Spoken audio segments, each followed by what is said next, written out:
Almost missed you as I was walking out. Today, we're going to be visiting with the oldest bourbon distillery in Texas, the Garrison Brothers Distillery. I'm really excited to get behind the scenes with Dan Garrison, the owner, and as he refers to himself, the quarterback of the distillery. These guys make badass bourbon, but not just that, they're really involved in the community here in Central Texas, and they love to give back.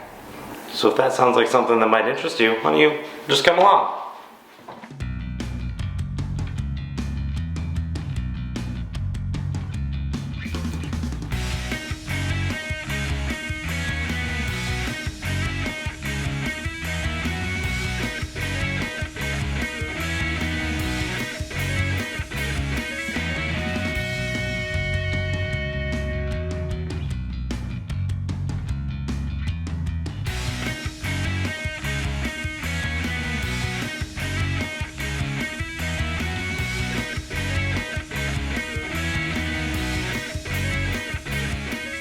I'm Dan Garrison. I'm the quarterback here at Garrison Brothers Distillery. That's actually the title on my business card. And I played quarterback in high school on the football team, so it comes around. I got this dream back in 2001 to build a bourbon distillery. Nobody had ever built a bourbon distillery outside of Kentucky or Tennessee. And the first thing I did is obviously looked up the rules of what makes bourbon, the ABCs of bourbon. It's got to be American. It's got to be new barrel every single time. It's got to be 51% corn. Got to be distilled at 160 proof or lower. It's got to enter a barrel to age at 125 proof or lower. And then it's got to be genuine. There's no ingredients that you can use to flavor it or taste it. There's no bad bourbon out there, and there's no such thing as too many bourbons to drink. So I'm very lucky. I live the dream. Today I get to drink new bourbon with new friends every single damn day of my life, and it's not a bad gig. What inspired you to start a bourbon distillery? So, in the words of one of my heroes, a guy named Willy Wonka, beer and wine are fine, but liquor's so much quicker.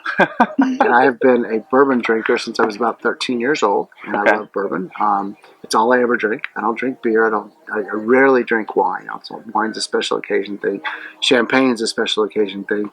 But I don't drink beer because when you hit 50 years old, you realize that 2 beers a day is the entire caloric intake you can have for the day if you want to maintain your weight and not get fat. So bourbon is the source of everything that's good in the world for me, from storytelling to friendships to good times to pride. I don't know how to explain that, but bourbon has it all.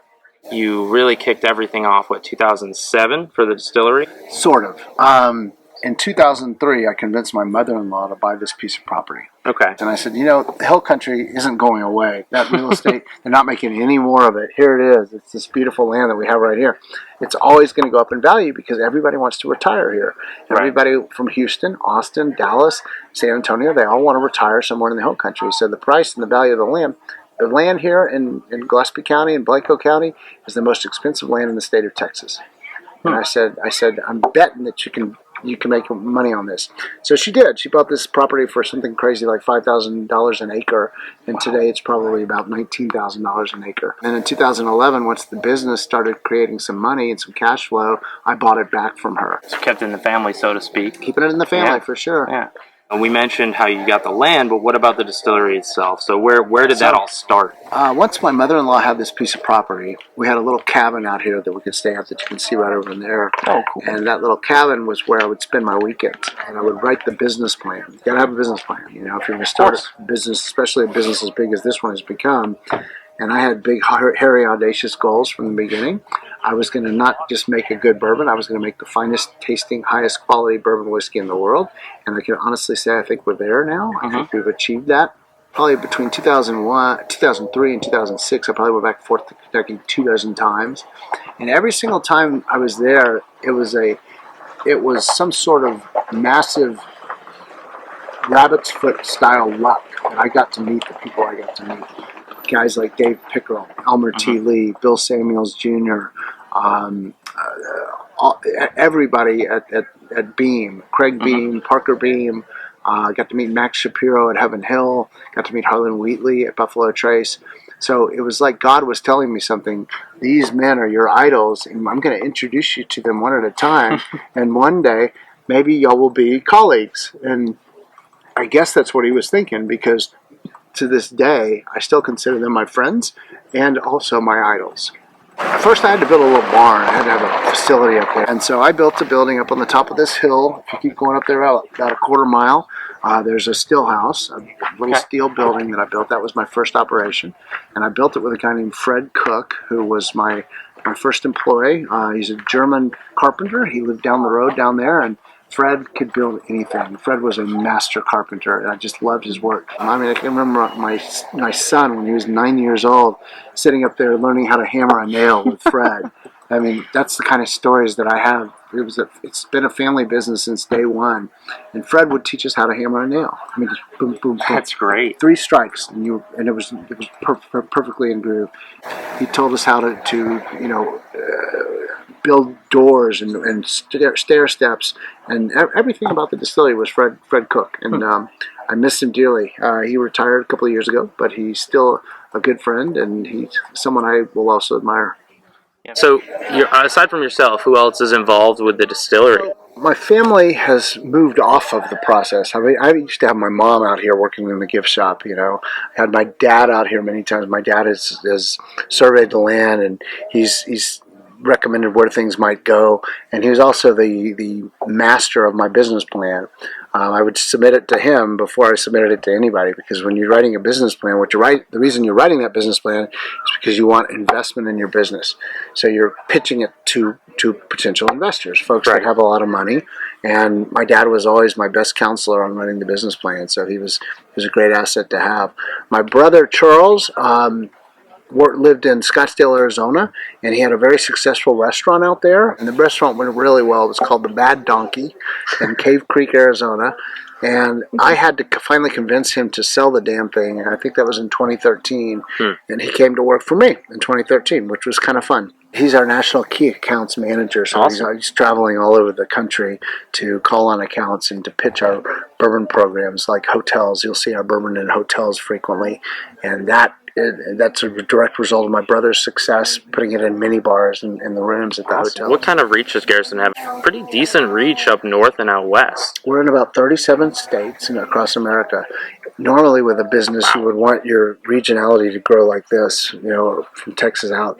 But the liquor market is a totally different animal. The liquor market's insane because every state has its own rules. So if you go to New York, you have to sell it this way. You can only sell it directly from the distributor to the bar or the hotel. In Texas, you have to sell it to a distributor who sells it to the retailer, and then the retailer turns around and sells it to the bar or the hotel. So everything's different. And some states you don't want to be in at all. You just don't want to do business there because it's impossible to introduce it to customers. The only way I can succeed is if I can take this glass and hand it to a customer and say, try that. Then when they taste it, they're going to fall in love with it. Mm-hmm. But there are states in this country that won't allow that. You're not allowed to give them a taste. How has, the local community impacted, Garrison Brothers and helped you guys grow? And in turn, how have you guys, given back? We're in the heart of the Texas wine trail. And so I knew that there are back when I started, there were about 36 wineries along Highway 290. From Fredericksburg all the way to Johnson City to Dripping Springs. And the wine trail had a reputation. This is the second largest wine trail in the country, I think, behind California. Mm-hmm. And I knew that I needed some income coming in because I couldn't sell a bottle of bourbon for about 4, 5, 6, 7 years because it had to age, it had to mature. So we literally sold T-shirts to anybody that wanted to come take a tour of Garrison Brothers Distillery. And that's how we survived for the first couple of years. It was on $25 T-shirts that said, "Drink Texas Bourbon" on the back of them. And it worked. So that's why I selected this area of the country. I've always loved Stonewall, Texas. Mm-hmm. If you are not doing anything on the third week in June of next year, the third weekend, Friday, Saturday, and Sunday, is the Stonewall Peach Jamboree and Rodeo. It's the greatest slice of Americana that you'll ever see. It's my favorite part of America, and it happens right here in Stonewall, Texas. We support local community agencies. We started the High Preservation Society right here in High. And what we do here is we will give out money to those who are in need. If somebody's ill and can't pay their bills and can't work, they can come work for the High Preservation Society. We have built, we do trash cleanups all the time around this neighborhood with volunteers from the High Preservation Society. We've got about $300,000 in the bank, I think, in case, take a perfect example. We're not a municipality. We don't have a mayor. We don't have a city council out here. It's very rural. It's cow country. And if a engineering company wanted to build a natural gas line right through the middle of High, and we didn't like that, well, we got a whole bunch of money in the bank that we can take to the courts to fight that project. If somebody wants to put wind turbines in here, we don't want those ruining the look and feel that we have out here in the hill country. So we have some money in the bank that we can use to fight those types of things. Awesome. One of the things we do to raise money for the High Preservation Society is Winter Chicken Dinner, and that happens during the Stonewall Peach Parade and Rodeo. After the parade around Stonewall, Texas, we invite everybody that's at the parade to come back up here for a plate of fried chicken and bourbon cocktails, and John Daly's, which is Arnold Palmer with bourbon in it, and we do sweet teas made out of bourbon and iced tea, and it's just a beautiful event. We'll have over 500 people here on the grounds. We'll have 2 bands playing, one on each side of the property, and we'll have golf carts that can take people up and down. So Winter Chicken Dinners are our major fundraiser each year for the High Preservation Society. Raises about $20,000 every single time through the sale of tickets for fried chicken. Some of the releases you have, like the Libina Madre, gives back to like Texas Relief Fund. Is that do you have other operations like that, or we do? We form a public charity. It's a 501c3. It's called Good Bourbon for a Good Cause. And every time we do a bourbon dinner, let's say I go to Del Frisco's in Houston, and we sell 200 tickets at $200 a piece to come to this Del Frisco's dinner, and I'll work with the chef to prepare the meal. We'll take half of that money that we raise from the ticket sales, and we'll put it to Good Bourbon for a Good Cause. And what that means is that the charity now is responsible for doling it out for good causes. We concentrate our efforts on veterans causes. Team Rubicon, we've been a big supporter of through the years. Team Rubicon takes vets that have served in Afghanistan or Kuwait and have had PTSD or have had a hard time reacclimating to the American culture when they come home. Team Rubicon puts them to work. So what we try to do is we try to support Team Rubicon every chance we can, whether it's money for different disasters. Remember in 2017, on August 25th, Hurricane Harvey flooded the entire Gulf Coast, and Team Rubicon were the first ones there. And guess who bought all the boats that they were using to save people? We did.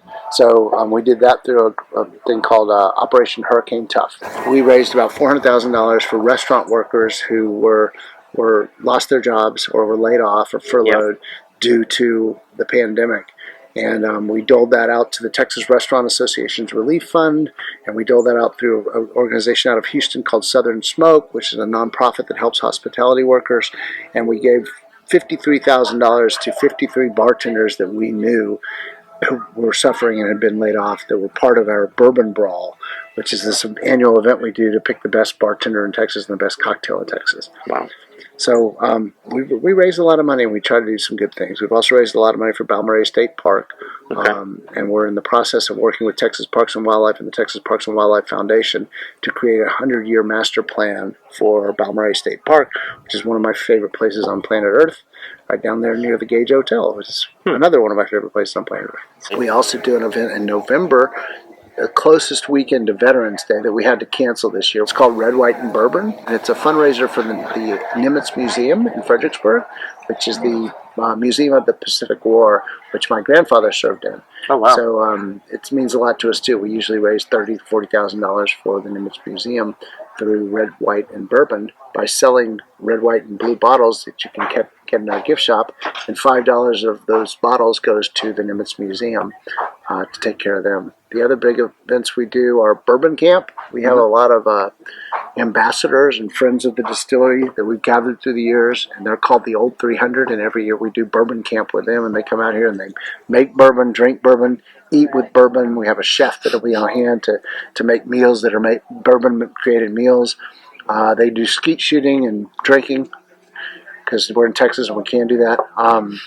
We have bottling competitions. We have washer pitching tournaments. It's a hell of a lot of fun for a bunch of drunk adults. Speaking of the quarantine and of COVID, how has it affected business and what have you guys done to overcome that? We shut down completely. We weren't doing tours. We stopped making bourbon. Okay. And what that means is that sometime in 2025, there's going to be a little bit of a shortage because we shut down March 15th and we didn't make any bourbon again until November. So there's going to be a 5-6 month shortage in there where nobody's going to be able to find Garrison Brothers on the shelves anywhere because we took our production staff and we put them into the role of bottling because all of our volunteer bottlers couldn't come out here anymore. So Gotcha. we shifted production to bottling and bottled all that bourbon, and then we shut down our hospitality operations. We could only do drive-throughs, so we continued to do our bourbon releases that we do every month or so. Laguna Madre, Cowboy Bourbon, Balmorhea, Honeydew. We would still do drive-throughs, but nobody was allowed to get out of their car. They had to wear a mask, and they had to be socially distanced as they came through here. And we literally set up like a Chick-fil-A drive-through line where we'd hand them the bottle, swipe their credit card, hand them the receipt, and they'd go through and around the fence. Nobody was allowed to get out of their vehicles. And we partially do that because I wanted to keep my production staff healthy, because if my production staff at the top of the hill, if one of them gets sick and we have to shut down that operation, I'm out of business. Yeah. But we survived it, and we figured out how to get past it. Great. My production staff is back making bourbon whiskey again, and that makes them so happy. Yeah. We have a mission with Good Bourbon for a Good Cause. Good Bourbon is our Good Bourbon for a Good Cause is our public charity. Yeah. We believe that good bourbon can change the world, and good bourbon can create lasting, enduring relationships and lasting friendships that last a lifetime. I know it's true. I see it every day. And we believe bourbon creates legendary stories. And whenever you take a tour with me out here at Garrison Brothers, I'm going to tell you a whole bunch of stories. I'm not necessarily saying they're true, but I'm telling you a good story, and that's important because that's what bourbon helps to tell is great stories. And Awesome. That's our philosophy here. We really, truly believe in the power of bourbon. It's not just about a drink in your hand. Yeah. It's about a relationship. It's about a friendship that can start any moment, any time. And, Absolutely. And bourbon helps to make that happen. I think we covered a lot today, and I'm really happy to share, a good bit of your story with everybody online. Family, community, bourbon, I think are the tenets that seem to resonate with me with Garrison Brothers, and it's really amazing. I see you guys as a bit of a national treasure, both here and as well as a Texas treasure. Thanks. Again, and thanks so much for sharing your time today, Dan. Greatest I job really in the world. appreciate it. Anytime. Yeah. All right, there you have it.